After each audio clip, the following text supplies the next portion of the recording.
Hello guys and welcome back into a new brand video. In today's tutorial, I'm going to show you how to train your own uh, Stable Diffusion model or AI model. So make sure you watch the video to the end and follow these simple steps. So first, we will need just to have our Stable Diffusion collab so we can start easily training our model. And basically, you will be needing to have this collab.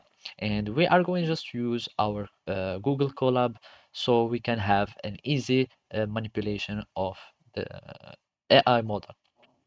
And here we are just going through this article to show us how we can train our stable diffusion model. And this is a guide how to do it.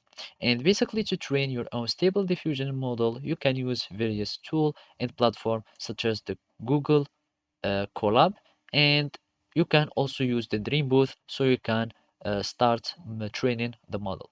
And basically, you will need just to have this Dream Booth Colab from Notebook, and you can have it from here. So basically, this is the fast stable diffusion, and from here you can start using this Dream Booth paper, etc.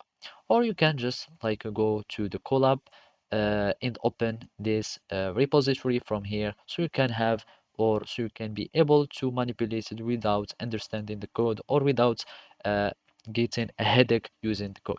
And from here you can download the model by just clicking, for example, here.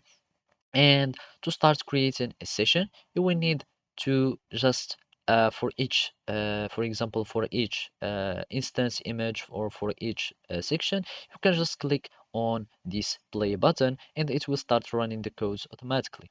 So here from the training, you will need just to click on this after adding all the data that you want or all the information that you would like to have for the training. And after that you will need just you can be able to upload your trained model to Hugging Face after that by clicking only on this, and you can upload the sample image. But what it is most important is to go here to the training, and from here you can start the dream booth so you can be able to train your own model. So basically, this is how you can do it. Thank you for watching and see you next time.